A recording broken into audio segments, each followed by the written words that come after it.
జమ్ము ఏది అయినా ట్రై చెయ్యి ఆచి చికెన్ మసాలా. ఆచి చికెన్ మసాలా.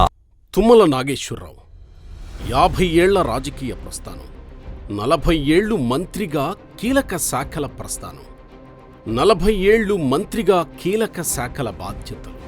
ప్రస్తుతం కాంగ్రెస్ ప్రభుత్వంలో ఇరిగేషన్ మంత్రిగా కొనసాగుతున్న రాజకీయ దిగ్గజం. ఉద్యమాల ఖిల్లా ఉమ్మడి ఖమ్మం జిల్లా పాలిటిక్స్లో ఆయన పేరే ఒక వైబ్రేషన్. ఖమ్మం జిల్లాతో పాటు ఉమ్మడి ఆంధ్రప్రదేశ్, ప్రస్తుత తెలంగాణ రాజకీయాల్లో చక్రం తిప్పుతున్న నేత ఆయన. 5 దశాబ్దాల రాజకీయ ప్రస్థానంలో జిల్లా అభివృద్ధి మాంత్రికుడిగా ముద్ర వేసుకున్న రైతు పక్షపాతి. ఖమ్మం జిల్లా సత్తుపల్లి నియోజకవర్గం దమ్మపేట మండలం గండుగులపల్లిలో 1953 నవంబర్ 15న తుమ్మల నాగేశ్వరరావు ఓ సామాన్య రైతు కుటుంబంలో జన్మించారు. డిగ్రీలో బీకాం పూర్తి చేసి ఎన్టీఆర్ పిలుపు మేరకు రాజకీయాల్లో ప్రవేశించారు. 1985లో సత్తుపల్లి టీడీపీ అభ్యర్థిగా తొలిసారి ఎమ్మెల్యేగా గెలిచి ఎన్టీఆర్ హయాంలో చిన్న నీటిపారుదల శాఖ మంత్రిగా బాధ్యతలు స్వీకరించారు. అప్పటి నుంచి తుమ్మల రాజకీయ ప్రభావానికి జిల్లాలో ఎదురు లేకుండా పోయింది. 1996 ఆగస్టు 20న చంద్రబాబు ప్రభుత్వంలో ఎక్సైజ్ శాఖ మంత్రిగా బాధ్యతలు చేపట్టిన ఆయన తర్వాత భారీ నీటిపారుదల శాఖ, R&B శాఖ మంత్రిగా పనిచేశారు. జిల్లా నుంచి 6 సార్లు ఎమ్మెల్యేగా గెలిచి 3 పార్టీల్లో మంత్రిగా పనిచేసిన అరుదైన ఘనత తుమ్మల సొంతం. అలా అని ఆయన ఎప్పుడూ పదవుల కోసం పనిచేయలేదు. ఆత్మాభిమానానికి నిలువెత్తు రూపమైన తుమ్మలను కేసీఆర్, కాంగ్రెస్ నేతలు స్వయంగా ఆహ్వానించి పార్టీలో చేర్చుకుని మంత్రి పదవులు కట్టబెట్టారంటే తుమ్మల గొప్పదనం అర్థమవుతుంది. తెలంగాణలోనే అత్యధిక కాలం మంత్రిగా పనిచేసిన సీనియర్ ఆయనే. ఎన్టీఆర్, చంద్రబాబు, కేసీఆర్, ప్రస్తుత రేవంత్ రెడ్డి కేబినెట్లో మంత్రిగా ఉన్న తుమ్మల తన కెరీర్ మొత్తంలో ప్రజలకు చేరువుగా ఉన్న శాఖలే నిర్వర్తించారు. ఇప్పటికీ 72 ఏళ్ల వయస్సులో సైతం రైతు సమస్య అంటే నవ యువకుడిలా పరుగులు పెట్టే తుమ్మలతో మీ తెలుగు1 స్పెషల్ ఇంటర్వ్యూ. అసలు మీరు రాజకీయాల వైపు ఎలా ఆకర్షితులయ్యారు? ఎవరు ఏమి మిమ్మల్ని రాజకీయాల్లోకి ప్రేరేపించింది? నేను ఎంత కష్టపడి మిమ్మల్ని గెలిపిస్తే మీరే నా కోరిక లేకపోయినా కూడా నన్ను అనుమానించారు కాబట్టి ఎస్ ఐ క్యాన్ ఛాలెంజ్. అప్పుడు ఒక ఆల్టర్నేటివ్గా 82లో ఎన్టీ రామారావు గారు పార్టీ పెట్టారు. ఆయన స్నానం చేస్తుంటే వెళ్ళి అక్కడ ఉంచున్నాం. స్నానం అయిపోయిన తర్వాత వ్యాన్లోకి ఎక్కేటప్పుడు ఏంటి బ్రదర్ అన్నారు. అప్పుడే మీరు ఎన్టీఆర్ బ్రదర్ అయ్యారు. పోయినసారి నీకు అన్యాయం జరిగింది, మళ్ళీ ఎలక్షన్ వస్తుంది, నేను వస్తున్నా, నువ్వు గెలుస్తున్నా, మీ మీద విశ్వాసంతో, నమ్మకంతో, అభిమానంతో ఎంతో ప్రేమించాను, ఏమిటి ఇది అని ఒక కాగితం ఇచ్చి అందుట్లో 3 అంశాలు ఉన్నాయి. ఒకటి, నేను డిఎస్పీని రిటైన్ చేశానని. రెండోది, మా సత్తుపల్లి మా సర్పంచ్కి ఏదో భూమిలో సాయం చేశానని, కారు కొనుక్కున్నానని. 3 బయటకు వచ్చుకొని చదువుకుంటే చెమట పట్టింది, సిలుకు చొక్కా మొత్తం తడిసిపోయి కోపం వచ్చి ఈ 3 విషయాలు ఏదైనా తప్పు ఉంటే మళ్ళీ నీకు ముఖానికి చూపిను అని వెళ్ళిపోతుంటే వచ్చి చేయి పట్టుకొని కావలించుకొని అందుకనే నిన్ను పిలిచాను. నిజాయితీ, నిబ్రంగా. సెకండ్ హ్యాండ్ కారు కొంటే అంత పంచాయతీ పెట్టి కారు కొనిచ్చిన పేర్లు కూడా ఇచ్చిన. నమస్తే అండి. నమస్తే శ్రీరామ్ గారు. మొట్టమొదట మీకు ఈ నెల 16కి అనుకుంటా మీరు 14కి మంత్రిగా ప్రమాణ స్వీకారం చేసి తొలిసారి 40 ఏళ్ళు కంప్లీట్ చేసుకుంటున్నారు. ఇది చాలా అరుదైన అవకాశం. ఈ సందర్భంగా మీరు రోల్ మోడల్ అవుతారు. నెక్స్ట్ జనరేషన్స్ మరి ఇంత లాంగ్ టర్మ్ పాలిటిక్స్ చేయగలిగే వాళ్ళు ఉంటారో లేదో కానీ మీరు ఖచ్చితంగా రోల్ మోడలే. మీ దగ్గర ఎంతో తెలుసుకోవాల్సిన విషయాలు ఉంటాయని ఈరోజు ఈ ఇంటర్వ్యూ ప్లాన్ చేసాం. అసలు మీరు ఒక రైతు కుటుంబంలో జన్మించారు. ఇది సత్తుపల్లి దగ్గర, ఖమ్మం జిల్లా సత్తుపల్లి దగ్గర గండుగులపల్లిలో. అసలు మీరు రాజకీయాల వైపు ఎలా ఆకర్షితులయ్యారు?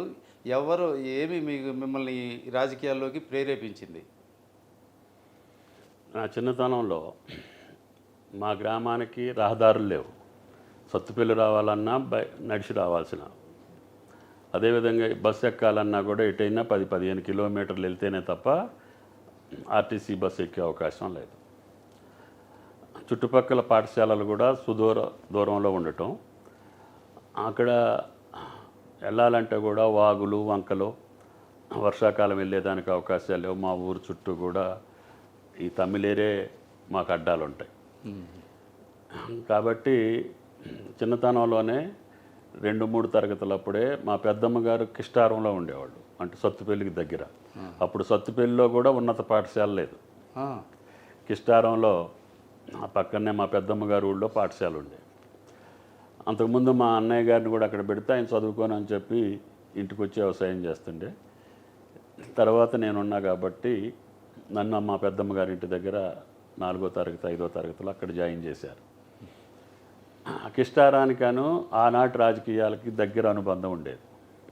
అక్కడ ఉడతనీ సత్యం గారు అని పెద్ద ఆయన యునానిమస్ సర్పంచ్గా ఉండేవాడు స్వాతంత్రం వచ్చిన దగ్గర నుంచి. ఎంగళరావు గారికి ఫాలో అయ్యారు. ఆ ఊరికి రాజకీయ నాయకులు తరచూ ఆయన ఇంటికి వస్తుండేవాళ్ళు. ఎంగళరావు గారు కానీ, అప్పుడు జిల్లా పరిషత్ చైర్మన్ కొండలరావు గారు కానీ, ఏ కార్యక్రమం జరిగినా కిష్టారం రాజకీయ కేంద్రంగా ఉండేది. ఆ యొక్క బ్యాక్గ్రౌండ్ కావచ్చు, నేను అక్కడ 10 సంవత్సరాలు హెచ్ఎస్సి వరకు అక్కడ చదవటం కావచ్చు, ఆ ప్రభావం నా మీద కొంత పడిందనే చెప్పుకోవాలి.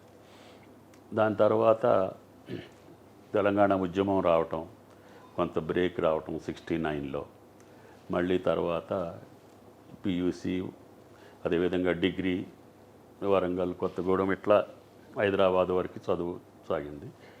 74-75లో చదువు అయిపోయిన తర్వాత గ్రామానికి వెళ్ళాం. మా నాన్నగారు అప్పటికే చనిపోవటం జరిగింది. ఉమ్మడి కుటుంబం కాబట్టి సరే ఏదైనా ఉద్యోగం కోసం ప్రయత్నం చేద్దాం. మా నాన్నగారు కూడా ఎంగళరావు గారికి ఫాలో అయ్యారు. ఎంగళరావు మా ఊరు వచ్చినప్పుడు కూడా మా ఇంటికి వచ్చే అవకాశాలు ఉన్నాయి. ఆ ప్రభావంతో 76లో నాగార్జున గ్రామీణ బ్యాంకు స్థాపన. అందుట్లో బీకామ్ కాబట్టి అవకాశాలు ఉంటాయేమో అని చెప్పి ప్రయత్నం చేశాను. సరే ఆనాటి పరిస్థితుల్లో కుదరలేదు. ఇక అటెంప్ట్ చేయకుండా నేను అప్పుడు రాజకీయ నాయకుల దగ్గరికి వెళ్ళినప్పుడు వాళ్ళు చూపినటువంటి బిహేవియర్, అంటే కొద్దిగా నిర్లక్ష్య ధోరణి కానీ సహజ ధోరణులు కావచ్చు, చూద్దాము చేద్దాములే అది అట్లా అనే భావన కొద్దిగా నాకు బాధ కలిగించింది.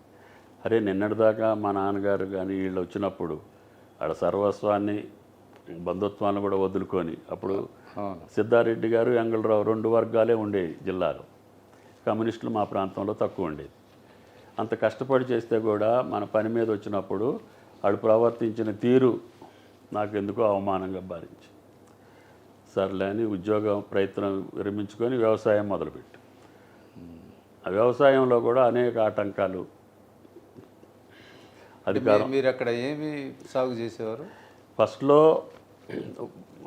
వర్షాకాలం కేవలం వర్షాధార పంటలే పండేవి.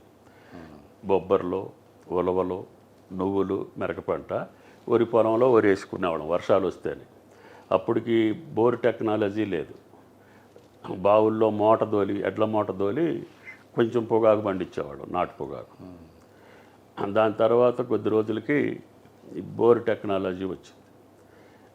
బోర్లు పడిన తర్వాత ఆయిల్ ఇంజన్లు పెట్టుకునే అవకాశం వచ్చింది.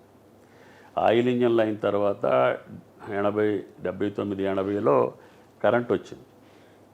అప్పుడు ఓపెన్ మోటార్లతోటి బావుల్లో నీళ్ళు పెట్టి పొగాకు, తర్వాత వర్జీనియా పొగాకు ఆంధ్రాలో వేస్తున్నారని చెప్పి ప్రయోగం చేశారు. బేరలను కట్టి పొగాకు వ్యవసాయం, అది కూడా మోనోపాలీకి వెళ్ళింది.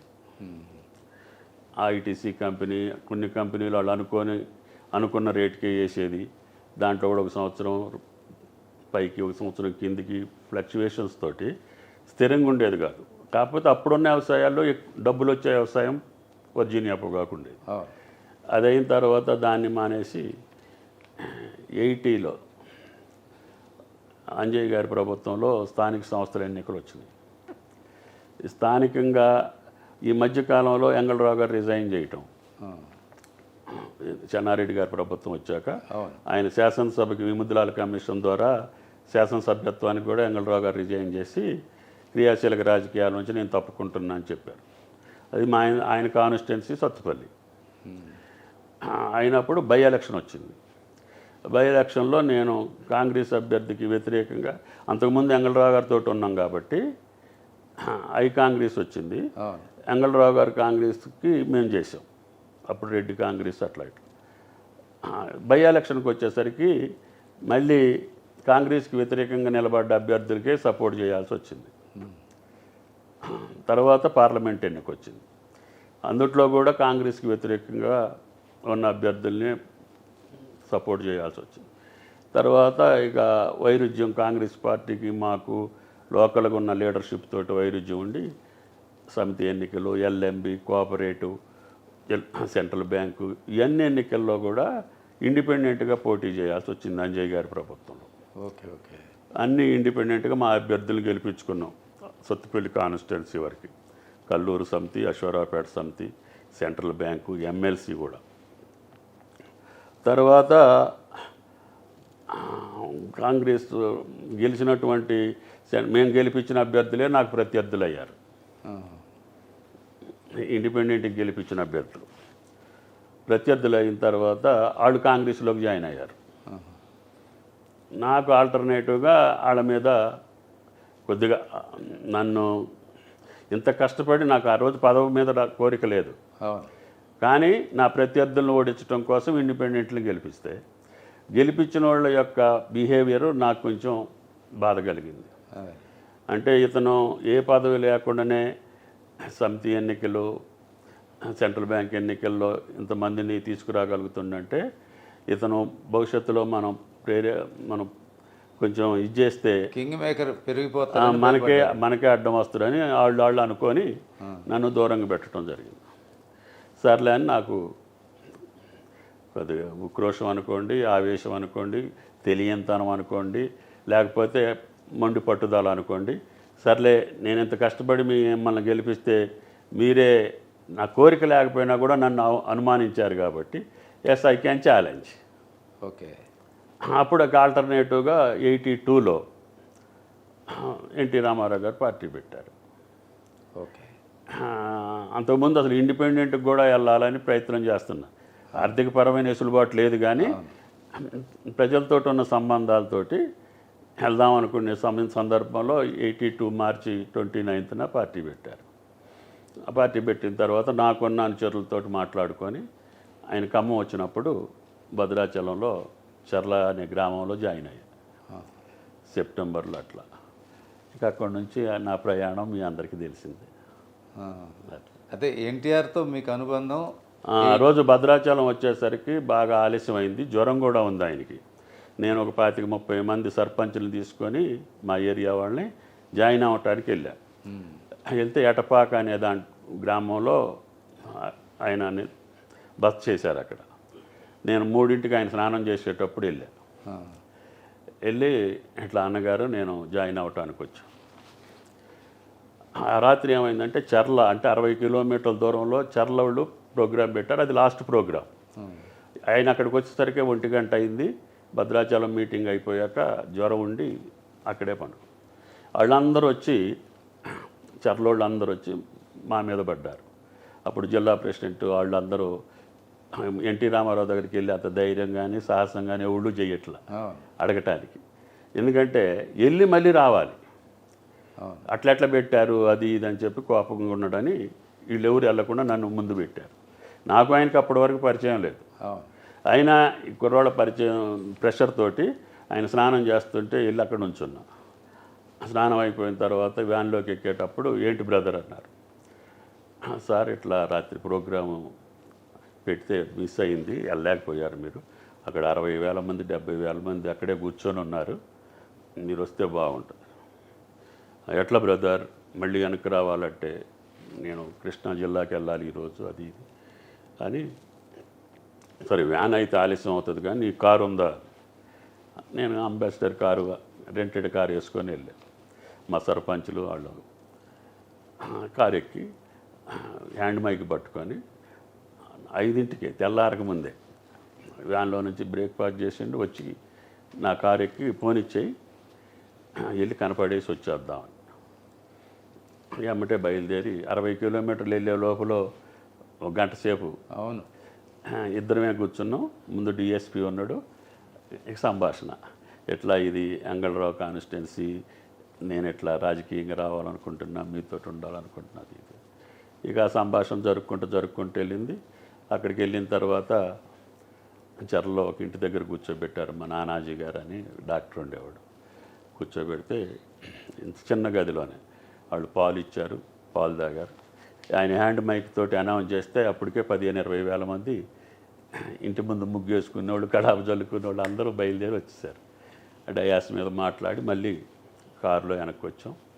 ఇక ఆ రోజు జిల్లా మొత్తం భద్రాచలం, కొత్తగూడెం, బోర్గంపాడు ఇట్లా తిరుగుకుంటూ వచ్చి కృష్ణా జిల్లా బోర్డర్లో మళ్ళీ బాధ చేశారు. ఇక ఆ పరిచయంతో, ఆ ఒక్కరోజు ఉన్న పరిచయంతో నేను మోటార్ సైకిల్ వేసుకొని జెండా కట్టుకొని తెలుగుదేశం అనుకుంటా నేను తిరగటం. సరే, నవ్వేవాళ్ళు అవమానించేవాళ్ళు అవయాడన ఉండేది. అయినా సరే వాళ్ళు నన్ను చూసినటువంటి ఆ చిన్న చూపు నాకెందుకో పట్టుదల మొండిగా సరే ఏదైతే అది అవుతుంది అని. మా అన్నయ్య ఉన్నాడు కానీ ఆయనకు చెప్పేంత ధైర్యం కూడా లేదు నాకు ఇట్లా రాజకీయాలని. ఆయన నన్ను ఆపే అంత ఇది కూడా తీసుకోడు. ఆడిష్టం, ఆడేది చేస్తే అది కరెక్టే ఉంటుందనే భావంతో నన్ను ప్రోత్సహించినట్టు ఎక్కడ నన్ను అబ్జెక్షన్ చేయలేదు. జాయింట్ ఫ్యామిలీ అయినా కూడా ధైర్యం చేసి నాన్న 3-4 నెలలు ప్రచారం చేసుకుంటూ గ్రామాలు తిరుగుతున్నారు. సరే, కుర్రోళ్ళు, ఎన్టీఆర్ ఫ్యాన్స్ అట్లా ఇట్లా. ఆ కాన్స్టిట్యున్సీ రాష్ట్రంలోనే ఒక విచిత్రమైన బలమైనటువంటి కాన్స్టిట్యున్సీ. ఆయన కొడుకే మళ్ళీ నా మీద నిలబడే అవసరం వచ్చింది. మేమిద్దరం అంతకుముందు కలిసి ఉన్నా కూడా ఆ సమితి ఎన్నికల్లో అట్లా వచ్చినటువంటి డిఫరెన్స్ తోటి వెంగళరావు కొడుకు ప్రసాద్ గారితో నేను కాంటాక్ట్ చేయాల్సిన పరిస్థితి వచ్చింది. మీరు అంత ముందు ఇద్దరు మిత్రులమే. వాళ్ళు కాంగ్రెస్కి వెళ్ళారు కాబట్టి నేను డిఫర్ అయ్యా. వాళ్ళు అంతకుముందు ఆ కాంగ్రెస్కి వ్యతిరేకంగా వీళ్ళకి నేను చేశాను, నాన్నగారికి కానీ వీళ్ళకి కానీ. వీళ్ళు అటు జాయిన్ అయ్యారు కాబట్టి నేను వాళ్ళకి ఆపోజిట్గా ఉండాలి కాబట్టి ఇటు రావాల్సి వచ్చింది. సరే, ఎన్టీఆర్ గారు తోటి ఆ రోజున ఉన్నటువంటి పరిచయంతో అట్లా అయింది. నేను కూడా సీటు వస్తుందని అడగలేదు, నేను కావాలని కూడా అడగలేదు. మరి మీ రిపోర్టర్ అప్పుడు నాగేశ్వరరావు గారు అని ఒక రిపోర్టర్ ఉండేవాడు. ఇక ఆ రోజు ఏం జరిగిందో నాకు తెలియదు. వారం రోజులు పిలిచారు. ఎన్టీఆర్ గారు ఫోటో దిగి బీఫామ్ ఇచ్చారు. బస్సు ఎక్కి సత్తుపల్లి బస్ స్టాండ్లో దిగాం. తర్వాత చెప్తారు. అప్పుడే మీరు ఎన్టీఆర్ బ్రదర్ అయ్యారు. అయితే మొదటి ఎన్నికల్లో ఆయన ప్రోగ్రాం క్యాన్సిల్ అయింది. వస్తానని చెప్పారు. 1 తారీఖు జనవరి 1కి అక్కడికి రావాలి. లాస్ట్ మీటింగ్ ఆయన గుడివాడ ఆ రోజు. అక్కడ నుంచి తిరుపతి వెళ్ళాలి. తిరుపతి కూడా కాంటాక్ట్ చేశారు.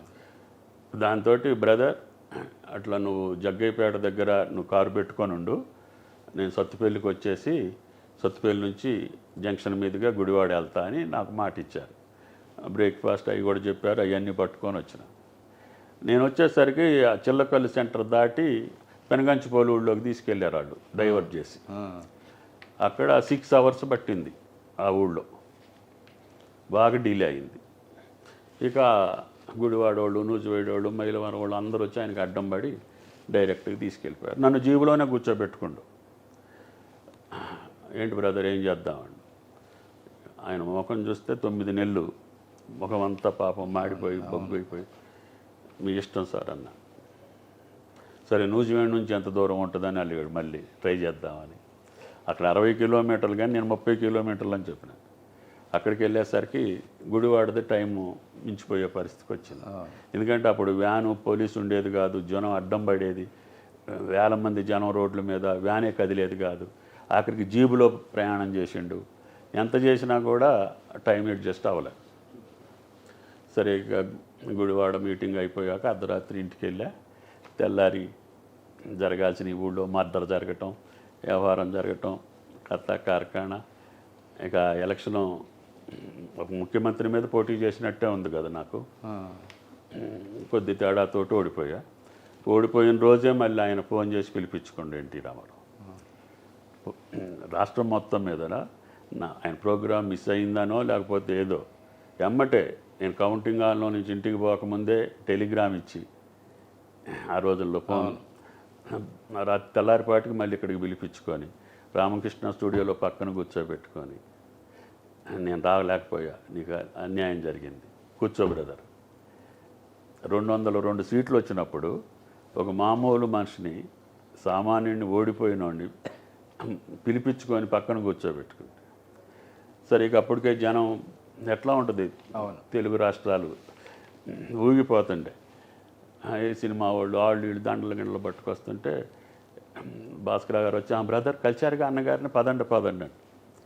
లేదు, వారు కూర్చొనేవాడు. వారికి అన్యాయం జరిగింది.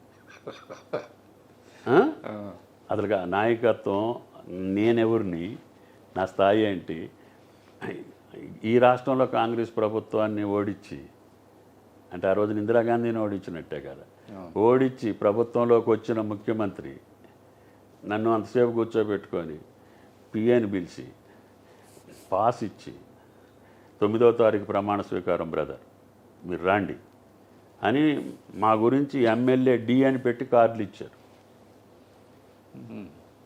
మేము సెక్రటరియట్కి కానీ ఎక్కడికి కానీ పాస్ తీసుకొని మీరు రావచ్చు, ఎమ్మెల్యే తోటి మీరు సమానం.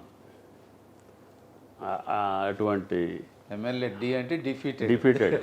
ఓకే. అట్లా తెలుగుదేశం కార్యక్రమం జరిగింది.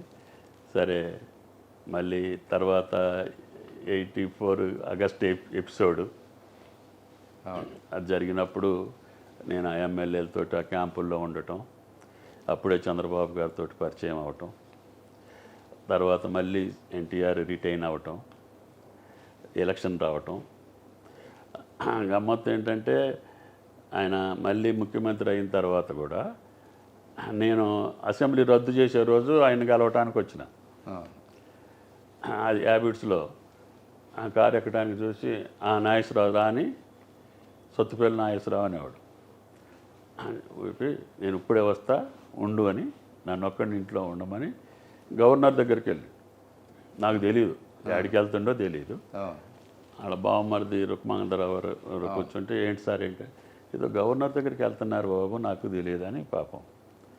సరే, ఇద్దరం అక్కడ కూర్చొని మాట్లాడుకుంటున్నాం. అరగంటలో అపధర్మ ముఖ్యమంత్రిగా మళ్ళీ ఇంట్లోకి వచ్చి అసెంబ్లీ రద్దు చేసి లోనికి తీసుకెళ్ళి భుజం మీద చేసుకొని, పోయినసారి నీకు అన్యాయం జరిగింది, మళ్ళీ ఎలక్షన్ వస్తుంది, నేను వస్తున్నా, నువ్వు గెలుస్తున్నావు, వెళ్ళిపో, చేసుకో అంటే చూడండి అసలు.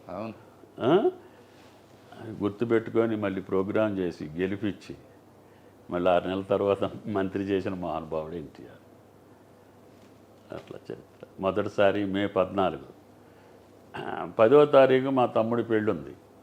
కార్డు ఇయటానికి వచ్చిన, వస్తే కార్డు తీసుకుంటూ, సరే రారని తెలుసు కానీ నా మర్యాద కోసం నేను ఇచ్చా. నేను మళ్ళీ ఇంటికి వెళ్ళంగానే మళ్ళీ ఫోన్ వచ్చింది. అప్పుడు ల్యాండ్ ఫోన్ ఉంది. నేను లోనికి వెళ్తున్నా, ఫోన్ వచ్చింది. బ్రదర్ ఎవరు మాట్లాడారు, నాగేశ్వరరావు. బ్రదర్ ఎన్టీ రామారావుని మాట్లాడుతున్నా, మీరు బయలుదేరి రండి. అమ్మ నిన్న పొద్దున్నే కలిస్తే నేను మళ్ళీ రమ్మంటండి ఏంటని మళ్ళీ బయలుదేరి వచ్చా. అప్పుడు 6 గంటలు 7 గంటలు పట్టేది. మళ్ళీ హైదరాబాద్ వచ్చాక మీరు పొద్దున్నే 4 గంటలకు రండి. అప్పటికి నాకేం ఇటువంటి సొక్కయ్య దొడుకెళ్ళిన. లోనికి వెళ్ళిన తర్వాత,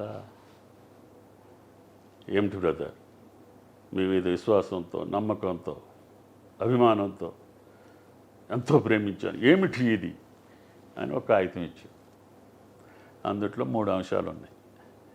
ఒకటి, నేను డిఎస్పీని రిటైన్ చేశానని, రెండోది మా సొత్తుపల్లి మా సర్పంచ్కి ఏదో భూమిలో సాయం చేశానని, ఇట్లా 2-3 కంపెనీలు, కారు కొనుక్కున్నానని. అంటే కారు సెకండ్ హ్యాండ్ అంబాసిడర్ 60,000కి 6 మీ కార్యకర్తలు కొనిచ్చారు. 10,000 ఆ పేర్లు కూడా ఇచ్చారు. నాకు ఆయన ఎందుకు పిలిచిండో తెలియదు, ఇది క్లారిఫికేషన్ కోసం పిలిచిండేమోనని బయటికి వెళ్ళి చూసుకొని వచ్చిన. చంద్రబాబు గారు బయట కూర్చొని ఉండడం, నేను లోనికి పిలిచి మాట్లాడారు. 3 బయటకు వచ్చుకొని చదువుకుంటే చెమట పట్టింది, సిలుకు సొక్క మొత్తం తడిసిపోయాడు. కోపం వచ్చి, ఈ 3 నీకు ఏదొక్కటే నిజం అనిపించిన, డిఎస్పీ ట్రాన్స్ఫర్ మీరే రిటైన్ చేశారు, పార్లమెంట్ ఎన్నికల్లో వెంగళరావు గారికి షిఫ్ట్ చేసిండని డిఎస్పీని తిట్టి ట్రాన్స్ఫర్ చేపిస్తే మీరే వస్తే రిటైన్ చేశారు. ఈ కారు కొనుక్కున్న వాళ్ళ పేర్లు నాకు ఇచ్చిన 6 పేర్లు 6 పదులు 60,000. ఈ భూమి గొడవ సర్పంచ్ది, అది మీరు కలెక్టర్తో తెలుసు. ఈ 3 విషయాలు ఏదైనా తప్పు ఉంటే మళ్ళీ నీకు ముఖానికి చూపించను అని వెళ్ళిపోతుంటే వచ్చి చేయి పట్టుకొని కూర్చో బ్రదర్ కావలిచ్చుకొని ఎస్ అందుకనే నిన్ను పిలిచా, నిజాయితీ నిబ్రంగా వెరీ గుడ్ 14వ తారీఖు ప్రమాణ స్వీకారం మీరు మంత్రిని చేస్తున్నా రాండి అని చెప్పి పంపించు. మరి ఈరోజు రాజకీయాలకి ఆ రోజు రాజకీయాలకి చేయాలి, లేకపోతే ఏమన్నా ప్రోత్సహించాలంటే కూడా మనస్కరించని పరిస్థితి. సెకండ్ హ్యాండ్ కారు కొంటే ఆయన అంత పంచాయతీ పెట్టి కారు కొనిచ్చిన పేర్లు కూడా ఇచ్చిన వాళ్ళు ఇయ్యలేదని అంటే నేను మళ్ళీ నీ ముఖం కూడా నా ముఖం చూపినని చెప్పిన నీ ముందు అంటే అమ్మటే కుర్చీలోంచి లేచి కూర్చొని కావలిచ్చుకొని శభాష్ ప్రమాణ స్వీకారానికి రా అని చెప్పిన మహానుభావుడు. నాకు అంటే మీరు తొలిసారి మంత్రి అయ్యే టైంకి నేను ఖమ్మంలోకి వచ్చాను ఈనాడులో. అప్పుడు కార్యకర్తలు మీకు కారు కొనిచ్చారు, ఆయన దగ్గర డబ్బులు లేవు, వాళ్ళే చందాలు వేసుకొని ఎమ్మెల్యే గారికి కారు కొనిచ్చారని చెప్పుకుంటున్నారు. దాన్ని మీరు ఇప్పుడు క్లారిఫై చేస్తే నాకు అర్థమైంది. ఆయనలో మీకు బాగా నచ్చే గుణం ఏంటండి ఎన్టీఆర్లో? నిజాయితీ ఒకటి, రైతు పేదలన్న ఆయనకు అపరిమితమైనటువంటి అభిమానం, ముఖ్యంగా రైతులు. అసలుకి తలగుడ్డ చుట్టుకొని పంచగట్టుకొని ఉంటే చాలు ఆగి కారు దిగైనా మాట్లాడేటటువంటి ఇది ఆయనకి. భగవంతుడు ఎప్పుడు అవకాశం ఇచ్చినా రైతుల కోసం పేదల కోసం. నిజాయితీ ఆయనకి ప్రధానం, నిజాయితీగా ఉండటం అనేది ప్రధానం. దానివల్ల ఆ మహానుభావుడు ఇప్పుడు వరకు ఆ మార్గంలో పోవటం వల్ల మేము ఇక్కడే కూర్చొని ఉండాల్సి వచ్చింది. ఆయన భాష విషయంలో కానీ ఎదుటి వాళ్ళని సంబోధించే విషయంలో బ్రదర్ ఏమండి బ్రదర్ అందరిని కోపమున్నా కూడా ఏమిటండి ఈ పద్ధతి అంతవరకే అండి అనాల్సిందే, లేకపోతే బ్రదర్. ఇప్పుడు పాలిటిక్స్తో అస్సలు పోల్చలేవు. అటువంటి వ్యక్తులు మళ్ళీ జన్మించటం, మళ్ళీ ఆ రకమైనటువంటి జాతిని కీర్తిని ఆ జాతికి తీసుకురావటం, రాజకీయాల్లో కూడా అంత ఉన్నతంగా పాలనాపరమైనటువంటి వ్యవహారం చేయటం. ఆయన పక్కన తర్వాత లాస్ట్కి కొంతమంది వ్యక్తుల వల్ల ఏదైనా అపప్రద కానీ ఆయన జీవితానికి మచ్చలేదు. అటువంటి వ్యక్తిని మీరు ఎందుకు వీడిపోవాల్సి వచ్చింది రాజకీయంగా? అయితే రెండోసారి గెలిచాము, పెద్ద మెజార్టీతోటి ప్రజలు మ్యాండేట్ ఇచ్చారు, చాలా విశ్వాసంతో. ఆంధ్రప్రదేశ్ శాసనసభలో అన్ని సీట్లు ఏకంగా ఇచ్చినటువంటి ఏ ప్రభుత్వం లేదు. ఇచ్చిన తర్వాత మొదటి రోజు నుంచే అపశృతులు మొదలైంది. ఆ అపశృతుల వల్ల ఆయన యొక్క ఆరోగ్యం చెడిపోవటం, ఆయన యొక్క నిర్ణయాలు కూడా తప్పు జరగటం. అంతకుముందు కేవలం నిజాయితీకే పట్టం కట్టినటువంటి ఎన్టీఆర్ తర్వాత వ్యక్తుల యొక్క ప్రోద్బలంతో సెలక్షన్స్లో కానీ, పదవులు ఇవ్వటంలో కానీ, పాలనా విధానంలో కానీ, పోస్టింగ్స్లో కానీ అపశృతులు కనపడుతున్నాయి. అట్లా అయినా సరే పార్టీని మనం రక్షించుకోవాలా. ఇన్ని కోట్ల మంది ప్రజల యొక్క అభిమానం, లక్షల మంది కార్యకర్తల జీవితం. తెలుగుదేశం పార్టీలో ఎవడు కూడా కష్టపడి ఆడి సంపాదనతో రాజకీయం చేశారు. 83 కానీ 85 ఆయన ఓడిపోయినప్పుడు కానీ, మళ్ళీ 94లో కూడా నికార్సుగా గ్రామాల్లో ఆడి సంపాదనతో రాజకీయాలు చేశారు. అటువంటి వాళ్ళ యొక్క రాజకీయ భవిష్యత్తు, రాజకీయ కార్యకర్త భవిష్యత్తు, ప్రజల యొక్క ఆకాంక్ష ఒకళ్ళిద్దరు వ్యక్తుల వల్ల, ఆయన చేసేటటువంటి తప్పిదాల వల్ల పార్టీకే మనుగడకే ప్రశ్నార్థకం అయ్యే పరిస్థితి వచ్చింది. కాబట్టి పార్టీని బతికియాలి. ఇవాళ నేను ఉండను, రేపు మీరు ఉండరు. కానీ ఆ మహానుభావుడు పెట్టిన పార్టీకే ప్రమాదం వచ్చే పరిస్థితి వచ్చింది.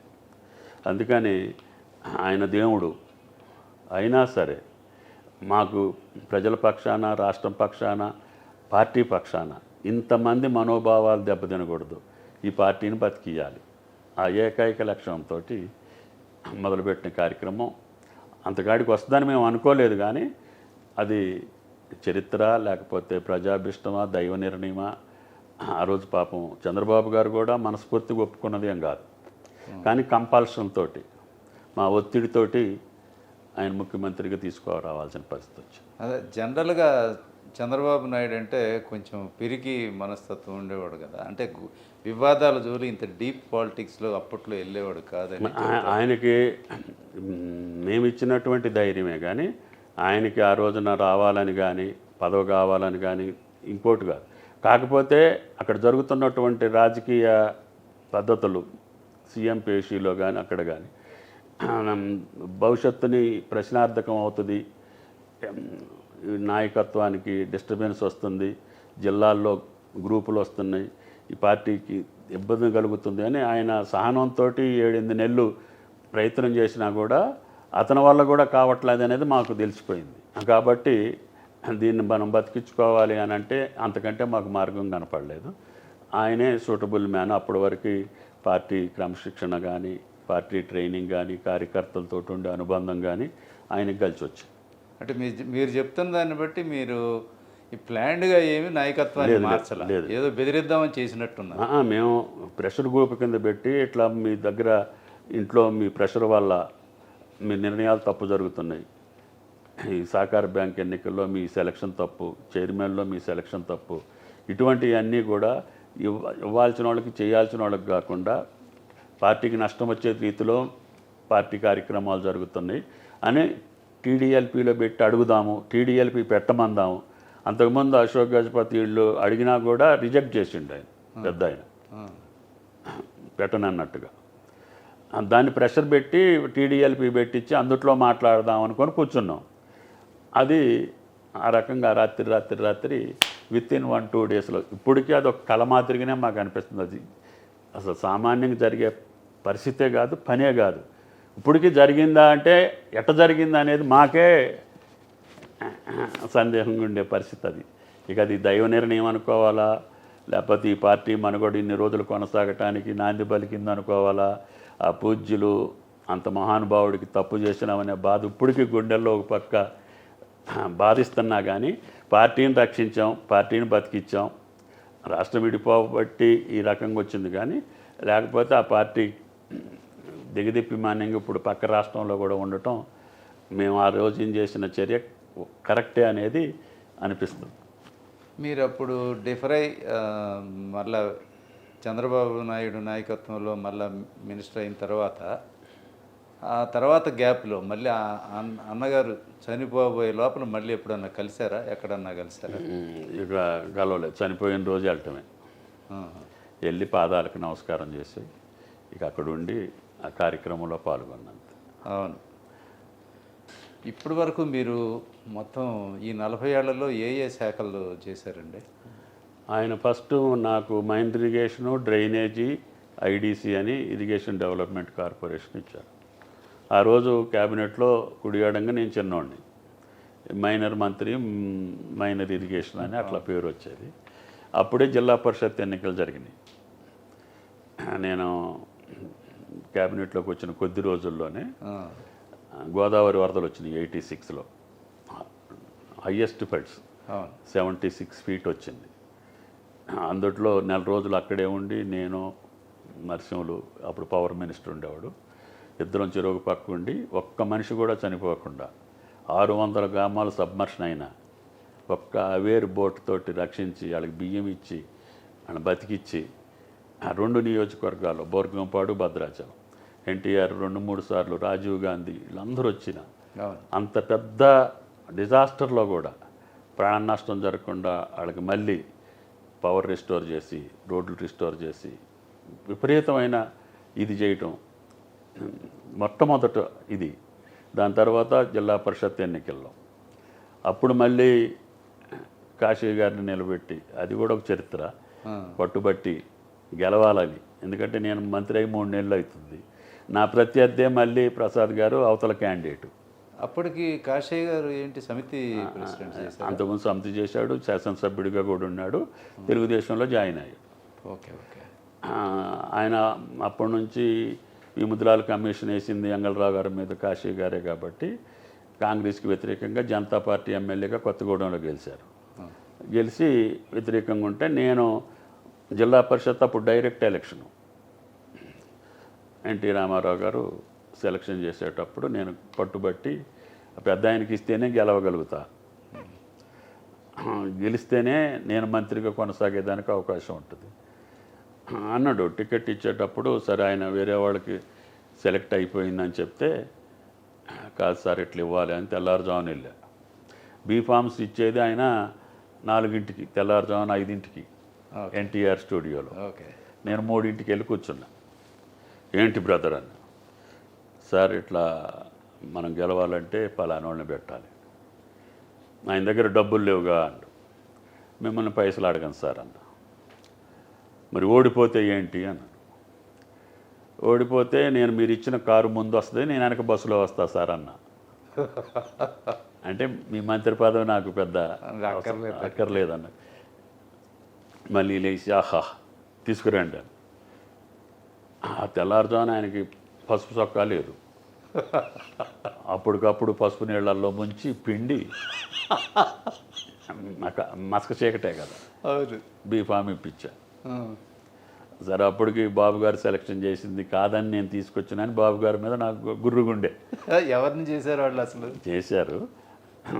చేసిన దాన్ని మనం తెల్లారుజామున వెళ్ళి పెద్ద ఆయనకి చెప్పి మార్చిన దాన్ని ఏంటి అట్లా తొమ్మలు అది ఇది అంటే అక్కడ అపోజిషన్ క్యాండిడేట్ని బట్టి పెట్టాలి, లేకపోతే ఆ జిల్లా ఓడిపోతే నాకు రాజకీయంగా ఇబ్బంది ఉంటుందని ఆయనకి ఏదో నచ్చజెప్పి గెలిచాం. ఆ ఎన్నిక నా రాజకీయ జీవితాన్ని ఇంకా ఎన్టీఆర్ దగ్గర కానీ రాష్ట్రంలో కానీ ఎలివేషన్కి ఆస్కారం కలిగింది. అంటే అంత పెద్ద ఎలక్షన్ అది. సాక్షాత్తు అంగళరావు గారు కొడుకు మీదనే ఆయన సెంట్రల్ మినిస్టరు, పిసిసి అంత హోరావోరి దాంట్లో ఖమ్మం జిల్లా గెలిచిన ఇది నా రాజకీయ జీవితంలో ఒక పెద్ద మలుపు. నేను గెలవటం కంటే నేను ఆ జిల్లా మొత్తం మీద గెలిపించడం అనేది నా జీవిత రాజకీయాల్లో ఒక పెద్ద మలుపు. ఆ తర్వాత మినిస్టర్స్ ఏం చేశారు? మైండ్ ఇరిగేషన్ అయిపోయిన తర్వాత 89 వరకు మళ్ళీ ఒకసారి 32 మందిని తీసేసిన దాంట్లో నేనున్నా. 89 ఎలక్షన్ ముందు మళ్ళీ ఓడిపోయా. మళ్ళీ 94లో మళ్ళీ గెలిచా. గెలిచిన తర్వాత ఈమె గారు ఫస్ట్ దాంట్లో ఈయన లేదు, ఎందుకంటే నేను చంద్రబాబు గారితో ఉన్నానే ఉద్దేశం ఇంకేదో. జిల్లా ఖాళీగానే పెట్టారు. 95లో మళ్ళీ మేము రిప్లేస్ చేసిన తర్వాత చంద్రబాబు గారు గవర్నమెంట్లో మళ్ళీ మైండ్ ఇరిగేషన్ ఇచ్చి నీకు ఇంకేదైనా పోర్ట్ఫోలియో కావాలంటే తీసుకోమన్నారు. అంటే ఎందుకులేండి, నా దగ్గర ఆయన దగ్గర కూడా నాకు ఎక్కువ చొరవ ఉండేది. పవర్ ఇన్ఛార్జి ఇచ్చేవాడు, పవర్ పోర్ట్ఫోలియో ఆయన దగ్గర ఉండేది. అప్పుడు కొద్దిగా పవర్ క్రైసిస్లు ఉండేవి. నువ్వు చూడు అది ఇదని అసెంబ్లీలో కానీ వాటిలో కానీ ఎక్కడ క్రైసిస్ వచ్చినా నన్నే వాడుకునేవాడు, పార్టీ పరంగా ప్రభుత్వ పరంగా. ఆయన గారి దగ్గర కూడా నేను ఫ్రీగానే పరిపాలించే అవకాశం వచ్చింది, పోర్ట్ఫోలియోతో నిమిత్తం లేకుండా. కొద్ది రోజులు అయిన తర్వాత మేజర్ అండ్ మీడియం కూడా ఇచ్చారు.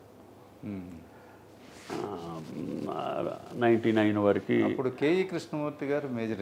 ముందు నేను మైనర్ ఉన్నప్పుడు కేఈ గారు భారీ నీటిపారుదల, మళ్ళీ నన్ను మేజర్ ఇరిగేషన్ చేశారు. ఎన్టీఆర్ టైంలో కేఈ, ఓకే. చంద్రబాబు గారి టైంలో ముందు శివప్రసాద్కి ఇచ్చారు, తర్వాత ఆయన్ని పంచాయతీరాజ్కి మార్చి నన్ను మేజర్ ఇరిగేషన్ చేశారు. అదైన తర్వాత మధ్యలో 2000 అయిన తర్వాత మళ్ళీ సెకండ్ టర్మ్ గవర్నమెంట్లో మండవకి ఇరిగేషన్ ఇచ్చి నాకు ఎక్సైజ్ ఇచ్చారు. ఓకే, ఎక్సైజ్ కూడా చేశారు. అంతకుముందు ఎన్టీఆర్ ప్రొహిబిషన్ పెట్టి వెళ్ళారు కదా, ప్రొహిబిషన్ని లిఫ్ట్ చేయాలంటే మళ్ళీ ఖచ్చితమైన వాడు ఉండాలని చెప్పి ఒకప్పుడు మళ్ళీ నాకు ప్రొహిబిషన్ కూడా ఇచ్చి, నా ప్రొహిబిషన్ని నిమ్మడంగా దాన్ని మళ్ళీ ఎక్సైజ్ చేసి మళ్ళీ మైండ్ ఇరిగేషను ఇట్లా పోర్ట్ఫోలియోలు మారుకుంటూ వచ్చింది. మైండ్ ఇరిగేషన్ ఉన్నప్పుడే ఆ శాఖ మీద కొద్దిగా ఇది వస్తూ ఉంటే ఎవరు అంటే అందరిని అడిగితే అందరూ వద్దంటే నా పేరు ఇచ్చేసి గవర్నర్ దగ్గర తుమ్మల నీకు తప్పదు, నాకు కరెక్ట్ అయిన మనిషి కావాలని పెట్టా అన్నాను. ఇంకేదైనా పోర్ట్ఫోలియో కావాలంటే కూడా తీసుకుంటే వద్దులేండి అని చెప్పిన. అప్పుడు ఎక్సైజ్ నుంచి మళ్ళీ ఇరిగేషన్ చేశాడు, మేజర్ ఇరిగేషన్. అది అయిన తర్వాత ఇక మళ్ళీ రెండో టర్మ్లో ఎక్సైజ్ ఇచ్చారు. మళ్ళీ కొద్ది రోజులు అయిన తర్వాత మళ్ళీ R&B ఇచ్చాడు. ఆయన 10 సంవత్సరాలు 9 సంవత్సరాలు 8 మాసాలు అట్లా చేశాం కదా. 4-5 పోర్ట్ఫోలియోలో సక్సెస్ఫుల్గా ఉండే అవకాశం వచ్చింది. ఇరిగేషన్లో మంచి పేరు వచ్చింది. తర్వాత ఎన్టీఆర్ అప్పుడు మొదలుపెట్టిన తెలుగు గంగను కంప్లీట్ చేసే అవకాశం వచ్చింది. SLBC, SRBC, ఈ ఆంధ్రీనేవ, గాలేరు నగరి, తెలంగాణలో ఉన్న కలవకుర్తి, నెట్టంపాడు, ఈ ప్రాజెక్టులన్నిటికీ అంకురార్పణ చేసే అవకాశం ఆ ప్రభుత్వ కాలంలో నాకు దక్కింది. కాబట్టి తెలంగాణ, ఆంధ్రప్రదేశ్లో మీడియం, మేజర్ ఇరిగేషన్ అన్ని ప్రాజెక్టులలో నా భాగస్వామ్యం, నా ప్రమేయం, నా పాత్ర ఎంతో కొంత భగవంతుడి దయ వల్ల, ఎన్టీఆర్ దయ వల్ల నాకు దక్కింది. రైతుగా నాకు ఇరిగేషన్ అంటే నాకు ప్రాణం. ఎందుకంటే ఆ నీళ్లు వదిలినప్పుడు ఆ రైతుల ముఖంలో చూసే ఆ సంతోషం, ఆ చిరునవ్వు, ఆ సంతృప్తి, అంతకంటే నాకు వేరే అవకాశం అవసరం లేదనిపించేది. లిఫ్ట్ ఇరిగేషన్స్ కానీ, కాలువల దగ్గర మనం గేట్లు ఎత్తి నీళ్లు వదిలినప్పుడు కానీ, అన్ని మీడియం ప్రాజెక్టులు అంతకుముందు 20-30 సంవత్సరాల్లో పెండింగ్లో ఉన్న రాష్ట్రంలో ఉన్న 32 మీడియం ప్రాజెక్టులు నా కాలంలో పూర్తయ్యే అవకాశం వచ్చింది. ఈ మేజర్ ప్రాజెక్టులన్నిటికీ శంకుస్థాపన కార్యక్రమాలు మొదలుపెట్టే అవకాశం వచ్చింది. ఇక అంతకంటే నా జీవితానికి ఇంకేం కావాలనుకునేవాడిని. తర్వాత R&B వచ్చింది. R&Bలో కూడా పెద్ద ఎత్తున కమ్యూనికేషన్ క్రియేట్ చేసి, వాజ్పేయి గారి టైంలో గోల్డెన్ క్వాడ్రేటర్లు రావటం, తర్వాత వచ్చిన గవర్నమెంట్లో కూడా నాకు అదే శాఖ రావటం, ఆ గవర్నమెంట్లో కూడా గడ్కరీ గారిని, అప్పుడు కందూరి గారిని పట్టుకొని జాతీయ రహదారులన్నీ కూడా ప్లాన్ చేసి అవన్నీ అప్రూవ్ చేసుకొని ఈరోజు తెలంగాణ రాష్ట్రం, ఆంధ్రప్రదేశ్లో వచ్చిన రోడ్లన్నిట్లో ఆ రోజునే ఆ ప్రభుత్వ కాలంలోనే తీసుకున్నాయి. అంత ఎంత అప్రూవల్ తీసుకోగలిగారు. ఈవెన్ ORR కానీ, ఈ శంషాబాద్ ఎయిర్పోర్ట్ కానీ, గంగవరం పోర్టు కానీ, కృష్ణపట్నం పోర్టు కానీ 2004 ముందే కన్సీవ్ చేసినాయి. తర్వాత రాజశేఖర రెడ్డి గారి టైంలో కొన్ని కంప్లీట్ అయ్యింది. అంటే మేజర్ ఇన్ఫ్రాస్ట్రక్చర్, అప్పుడు నాకు ఇన్ఫ్రాస్ట్రక్చర్ కూడా ఉండేది R&Bలో, పోర్ట్స్, ఎయిర్పోర్ట్స్, ఓకే, ఇవన్నీ కూడా కన్సీవ్ చేసి ల్యాండ్ ఎక్విజేషన్ చేసి పనులు ప్రారంభించే స్థాయికి తీసుకొచ్చి ఈ రాష్ట్రంలో ప్రతి major irrigation, major communication, major bridges, Krishna, Godavari అన్ని నదుల మీద ఉన్న బ్రిడ్జిల మీద వంతెనలు కట్టుకునే అవకాశం. ఇట్లా నేను చేసిన పోర్ట్ఫోలియోలో నాకు సంతృప్తిని నలుగురు ముఖ్యమంత్రుల దగ్గర, ఆనాడు ఎన్టీ రామారావు గారు, తర్వాత చంద్రబాబు నాయుడు, తర్వాత కేసీఆర్ గారు, ఇప్పుడు రేవంత్ గారి దగ్గర కూడా నేను మొదలుపెట్టినటువంటి సీతారామ పూర్తి చేయాలని చెప్పా. టన్నెల్ పూర్తి అవుతుంది. ఈ సంవత్సరమే చాలా భాగానికి నీళ్లు వచ్చే అవకాశం వస్తుంది. అది నా జీవిత కోరిక. అప్పుడు దుమ్మగూడెం అని మొదలుపెట్టా. తర్వాత రాజశేఖర రెడ్డి గారు వచ్చిన తర్వాత దాన్ని 2 భాగాలు చేసి రాజీవ్ సాగర్, ఇందిరా సాగర్ అని చేశారు. అప్పుడు పనులు మొదలు పెట్టలేకపోయారు.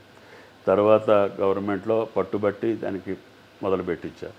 తర్వాత నేను లేనప్పుడు కొన్ని అలైన్మెంట్లు మార్చారు, కానీ ఇప్పుడు దాన్ని సద్వినియోగం చేసుకొని మిగతా ప్రాంతాలకి, ముఖ్యంగా వాళ్ళ ప్రాంతానికి, ఇల్లెందు ప్రాంతానికి నీళ్ళు ఇవ్వాల్సిన అవసరం ఉంది. దానివల్ల 10 నియోజకవర్గాలకు కూడా గోదావరి జలాలు ఇచ్చే ఆకాంక్ష ఉంటుంది. అందుకనే నేను ఏ ప్రభుత్వంలో జాయిన్ అయ్యేటప్పుడు వాళ్ళు వచ్చి అడగటమే. నేను ఎన్టీఆర్ని టికెట్ అడగలేదు, చంద్రబాబు గారిని టికెట్ అడగలేదు, కేసీఆర్ గారిని అడగలేదు, రేవంత్ గారిని అడగలేదు. వాళ్ళే వచ్చారు, వాళ్ళే పిలుచుకున్నారు, వాళ్ళే ఇచ్చారు. ఇచ్చిన తర్వాత మాత్రం నాకు కావాల్సింది గోదావరి జలాలు. ఏ పార్టీలోకి రమ్మన్నా కూడా తెలుగుదేశంలో బలవంతంగా పట్టుబట్టి దుమ్మగూడాన్ని మొదలుపెడితే అప్పుడున్న పరిస్థితుల్లో, ఆర్థిక పరిస్థితుల్లో దేవాదులు తీసుకున్నాం ఫస్ట్ ప్రయారిటీ. తర్వాత దుమ్మగూడెం అనుకున్నాం. దాని తర్వాత గవర్నమెంట్లో సీతారామాన్ని మొదలుపెట్టాం. ఇప్పుడు కూడా ఈ ప్రభుత్వంలో కూడా అది కంప్లీట్ చేయాలనేదే నా ఏకైక కోరిక. మీరు ఇప్పుడు 4 ముఖ్యమంత్రుల దగ్గర పనిచేశారు కదా, ఎవరి దగ్గర మీరు ఎక్కువ కంఫర్టబుల్గా ఫీల్ అయ్యారు? ఎందుకో మరి నా అదృష్టం అనుకోవాలో ఏమో నాకు తెలియదు. ఎన్టీఆర్ దగ్గర సొంత బిడ్డలాగానే పనిచేసే అవకాశం వచ్చింది. నేరుగా వెళ్ళి ఏదైనా అడగగలిగేటటువంటి అవకాశం నాకు దక్కింది. మరి నా నిబద్ధతో లేకపోతే నా మీద వాళ్ళకి ఏంటో తెలియదు, కానీ ఇట్లా ఇచ్చిన టికెట్లు మార్చటం, నేనే పని అడిగితే ఆ పని చేయగలగటం, నేను ఎవరికి చెప్పితే వాళ్ళకి పదవులు ఇచ్చే పరిస్థితి ఆ రోజుల్లోనే. నాకు 32 సంవత్సరాల వయసు అప్పుడే. తర్వాత చంద్రబాబు గారి దగ్గర కూడా నాకు పెద్ద ఇబ్బంది ఏం జరగలేదు. ఆ లాస్ట్ టర్మ్లో కొంతమంది వ్యక్తులు చేరి అతను కూడా కొద్దిగా ఇప్పుడు పార్టీలో కూడా ఏదైనా క్రైసిస్ వస్తే చంద్రబాబు నాయుడు గారి దగ్గర మీరు టీడీ జనార్దన్ ఒక టీం ఉండేవారు కదా. అప్పట్లో పద్మనాభం గారు బెదిరించినప్పుడు కానీ, అయ్యన్న పాత్రుడు బెదిరించినప్పుడు కానీ, ఎవరు బెదిరించినా జిల్లా రాజకీయాల్లో వెళ్ళి నేను మాట్లాడి మళ్ళీ తీసుకొచ్చి మళ్ళీ అందుట్లో ఇది చేసినటువంటి సందర్భాలు చాలా ఉన్నాయి. అట్లాగే ప్రభుత్వంలో క్రైసిస్ వచ్చిన కాల్దారి కాల్పులప్పుడు కానీ ఇంకోసారి కానీ ఎక్కడైనా రైతులలో అన్రెస్ట్ వచ్చి ఒకసారి టంగుటూరు ఒంగోలు జిల్లా అనుకుంటా కాల్పులు జరిగినాయి, వర్జీనియా పొగాకు రైతుల దగ్గర. కాల్దారిలో ఒకసారి కాల్పులు జరిగినాయి. అటువంటి సందర్భంలో కూడా ఎవళ్ళు వెళ్ళకపోయినా కూడా నన్ను పంపించారు. అట్లాగే పార్టీ పరంగా ఎక్కడన్నా ఇబ్బందులు ఉంటే కూడా కన్విన్స్ చేసి మళ్ళీ తీసుకొచ్చి ముఖ్యమంత్రికి కలిపేదానికి అవకాశాలు ఉన్నాయి. అప్పటి నుంచి ఇప్పటి వరకు కూడా ఉన్న పార్టీ బాగుండాలి, ఉన్న ప్రభుత్వం మంచిగా పరిపాలించాలి, మన పాలన వల్ల ప్రజలకు మేలు జరగాలి, అది నా క్రైటీరియా. మరి అట్లా ఎట్లా వదిలేసి మళ్ళీ టీడీపీని వదిలేసిపోయారు? నేను వదిలేయలేదు, ఆయనే తెలంగాణను వదిలేసి పక్కకు జరిగిన తర్వాత నేను మళ్ళీ వ్యవసాయానికే పోతా. గెలిచిన రోజు డైరెక్ట్గా అసెంబ్లీ ప్రమాణ స్వీకారం, ప్రభుత్వం వస్తుంది. లేదు పొలంలోకి వెళ్ళి నా వ్యవసాయం. నేను పొలంలో ఉన్నప్పుడు వీళ్ళు వచ్చారు, వచ్చి మళ్ళీ నువ్వు ఉండాలని అంటే సరే నువ్వు సీతారామ ఇస్తానంటే వస్తాను. అంతకుముందు కూడా మా ఇద్దరికి అనుబంధం ఉంది కదా, ఆ అనుబంధంతో లేదు నువ్వు ఉండాలని చెప్పి పాపం అసెంబ్లీని పోస్ట్పోన్ చేసి డిక్లేర్ చేసిన డేట్లు కూడా నేను ఎమ్మెల్సీగా ఉంటే 6 నెలలపులో మళ్ళీ నేను ఎమ్మెల్సీ కావాలి కదా, దాన్ని కూడా లెక్క పెట్టుకొని ఆ రోజుకి నన్ను ప్రమాణ స్వీకారం చేపించి నువ్వు అసెంబ్లీలో ఉండాల్సిందే అని చెప్పి తీసుకెళ్ళి బలవంతంగా. సరే సీతారామ కంప్లీట్ చేద్దాం, నీళ్ళు ఇవ్వాలనే కోరికతోటి తెలుగుదేశం అటు షిఫ్ట్ అయిపోయింది. ఇక్కడ నాయకత్వం లేదు, అయినా సరే మనం ఒక ప్రాజెక్ట్ కంప్లీట్ చేయాలనే ఉద్దేశంతో జాయిన్ అయ్యా, మొదలుపెట్టా. దాన్ని మళ్ళీ ఇప్పుడు కంప్లీట్ చేసే బాధ్యత ఈ గవర్నమెంట్లో కూడా అదే కండిషన్ తోటి వచ్చా. అంటే మీరు యాక్చువల్ పార్టీలు మారడం అనేది ప్రజాభిప్రాయానికి తగ్గట్టుగా పార్టీలు కోరుకొని ఒత్తిడి చేస్తే, నాకై నేను ఇన్ని పార్టీలోకి వస్తానని అడిగింది లేదు, ఈ పదవి కావాలని అడిగింది లేదు, టికెట్ కావాలని అడిగింది లేదు, పోర్ట్ఫోలియో కూడా అడగను.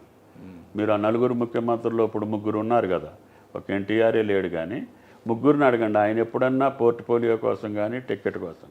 కాకపోతే ఇక శ్రీరామ్ గారికి అవసరం, ఆయన సీట్ ఇవ్వాలి, వడ్డే గారు ఇక్కడ అయితే బాగుంటుంది, అట్లా సజెషన్ చేసేవాడిని. కొన్ని యాక్సెప్ట్ అయ్యాయి, వాళ్ళకి ఏదైనా అప్లికేషన్ ఉంటే తర్వాత చూద్దాంలే అనేవాళ్ళు తప్పితే నేను చెప్పిన ఎప్పుడు కూడా ఏ ముఖ్యమంత్రి కాదనలేదు. అంటే తెలుగుదేశం పుట్టిందే యాంటీ కాంగ్రెస్ సెంటిమెంట్తో కదా, మళ్ళీ ఇప్పుడు ఆ కాంగ్రెస్లోనే మీరు పనిచేసి రావడం మరి ఇక్కడ తెలుగుదేశం లేకుండా చేసుకున్నారు కదా. లేనప్పుడు నాకు ఆప్షన్ ఏంటి? నేను ఆ ప్రాజెక్టు పూర్తి చేయాలా, ప్రజలు ఒత్తిడి ఉంది నా వెనక. ఆ రోజున ఆయన వదిలిపెట్టి వెళ్ళిన తర్వాత తెలంగాణ రాష్ట్ర రాజకీయాల్లో నేను ఎటుంటే బాగుంటుంది, ప్రజలు కోరుకున్నకెళ్ళి పని జరిగేకెళ్ళి ఉండాలి కదా.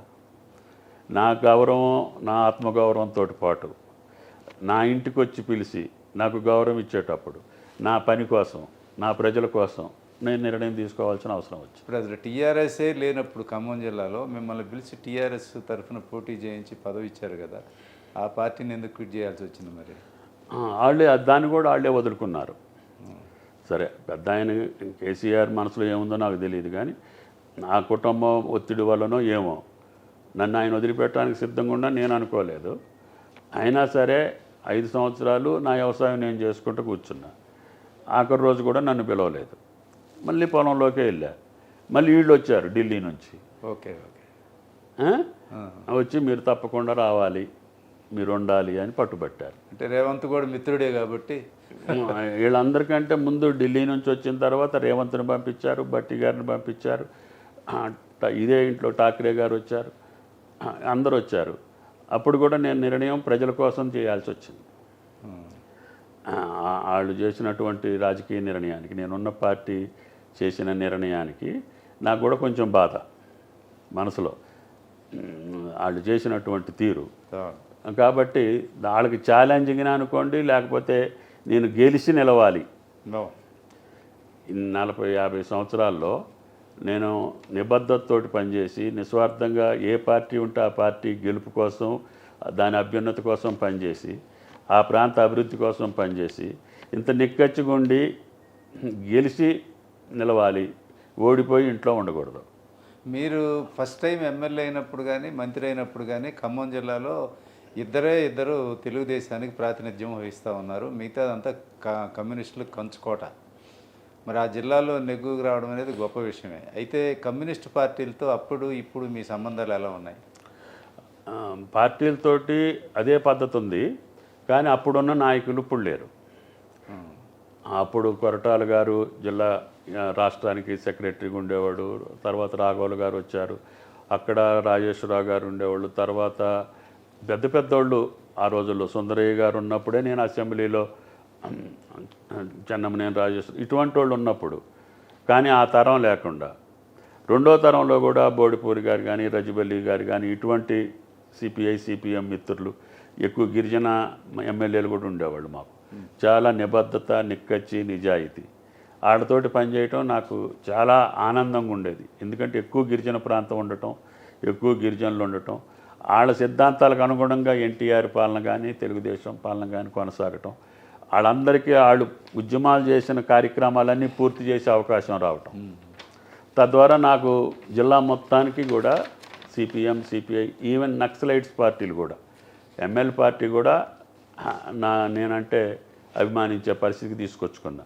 ఎందుకంటే ఆయా ప్రాంతాలను అభివృద్ధి చేసిన మనిషిగా నన్ను ఇప్పటికీ గుర్తిస్తారు. కాబట్టి వామపక్షాలతో నాకు ఏ రకమైనటువంటి ఇబ్బంది జరగలేదు.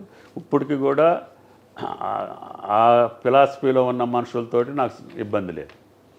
అంటే మీరు మొత్తం దేశ రాజకీయాల్లో మీరు అత్యంత అభిమానించే నాయకుడు ఎవరు పొలిటికల్గా?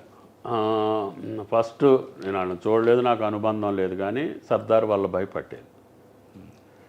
తర్వాత ప్రధానమంత్రిగా లాల్ బహదూర్ శాస్త్రి.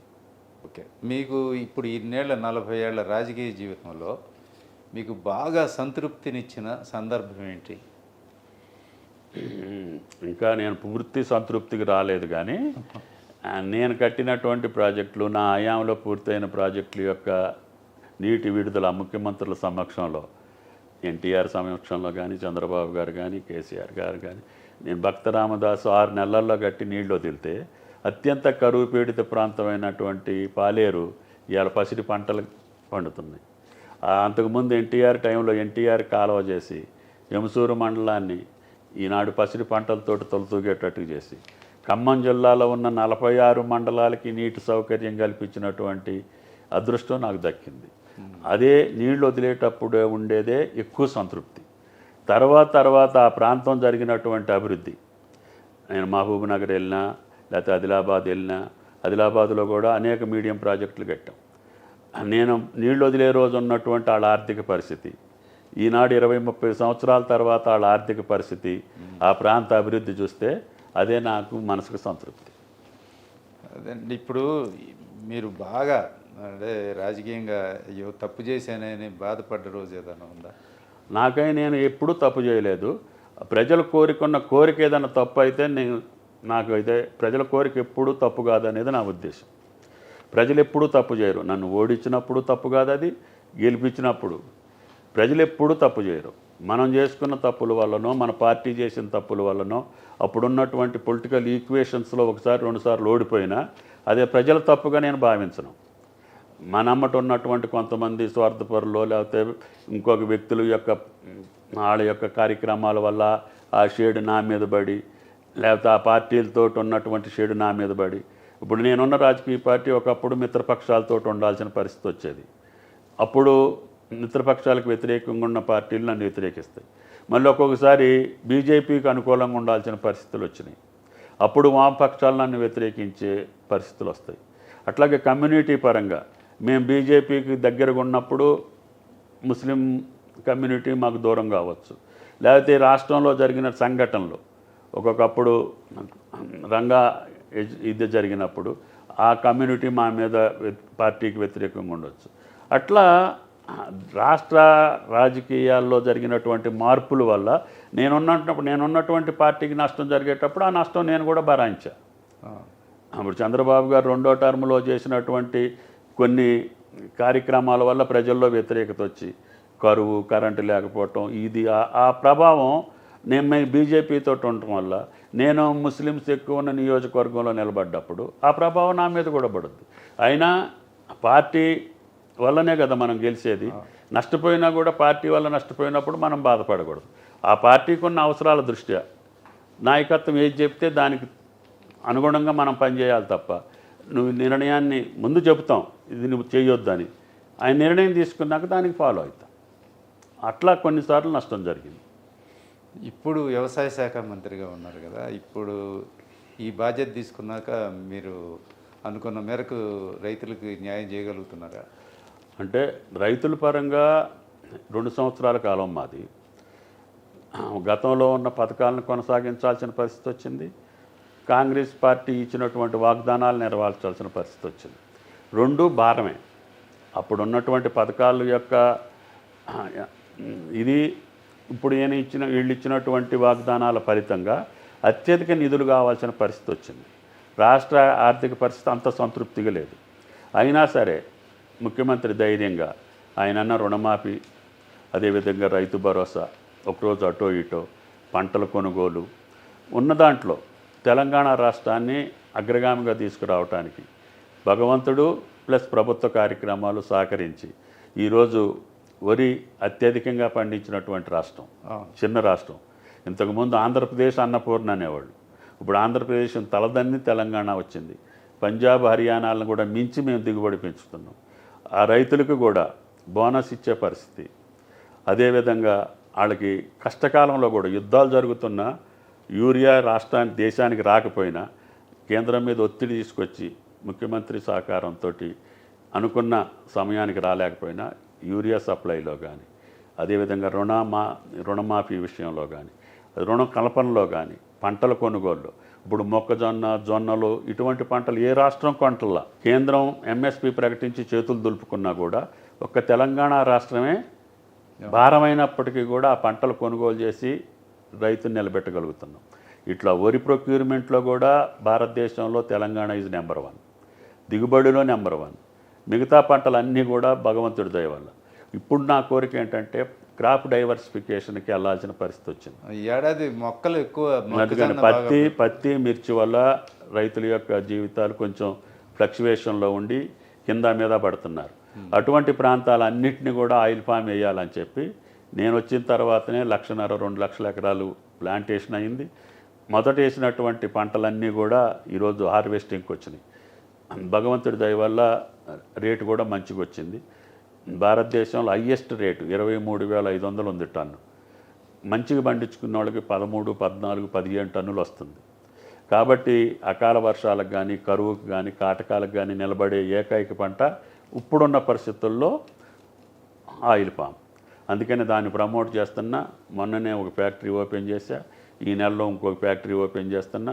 రేపు రాబోయే నెలలో ఇంకొక ముఖ్యమంత్రి జిల్లాకు కూడా ఇంకొక ఫ్యాక్టరీని ఓపెన్ చేస్తాను.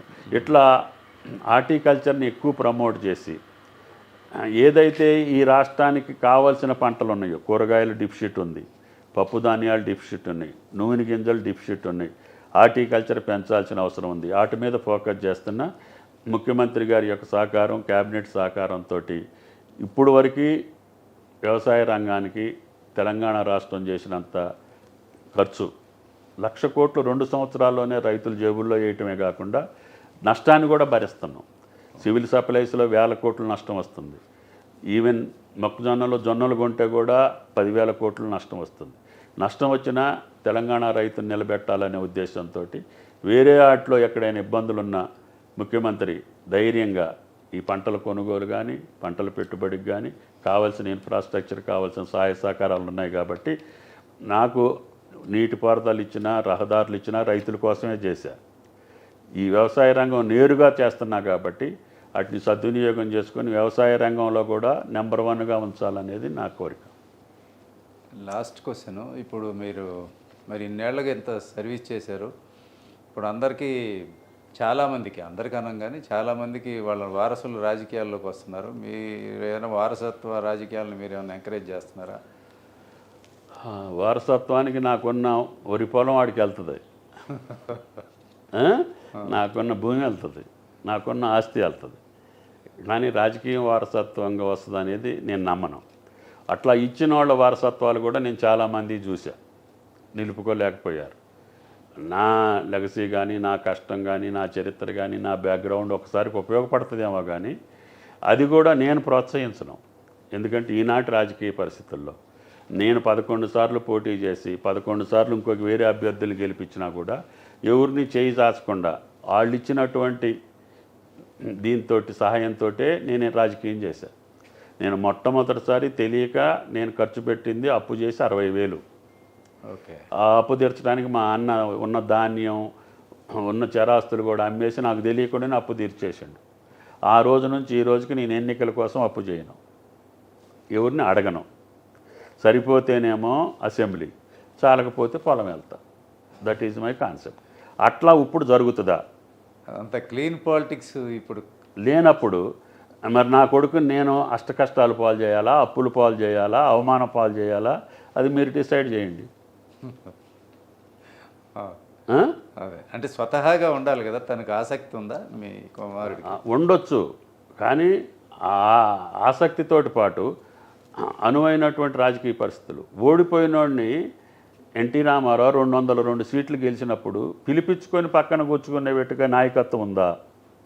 మళ్ళీ 6 నెలల ముందు నువ్వు వెళ్ళి నిలబడాలి, నేను వస్తున్నా గెలిపిస్తానే నాయకత్వం ఉందా? అటువంటి పార్టీలు ఉన్నాయా? అటువంటి నాయకత్వం ఉందా? అంత నిబ్బరంగా ఈ రోజుకి వాళ్ళ జేబులో రూపాయి నా కోసం ఖర్చు పెట్టేటటువంటి ప్రజానీకం, నా స్నేహితులు చాలామంది చనిపోతున్నారు పాపం. వాళ్ళ కష్టంతో, వాళ్ళ శ్రమతోటి, వాళ్ళ సంపాదనతో నేను పదవిలోకి వచ్చాక కూడా వాళ్ళకి నేను ప్రత్యేకంగా ఏమి సహాయం చేయలే. వాళ్ళు గౌరవం ఇచ్చేవాడిని. అవకాశం వచ్చినప్పుడు ప్రజల్లో మెచ్చుకున్న వాళ్ళకి పదవులు వచ్చినాయి, వాళ్ళని పనులు చేసుకున్న వాళ్ళు పనులు చేసుకున్నారు.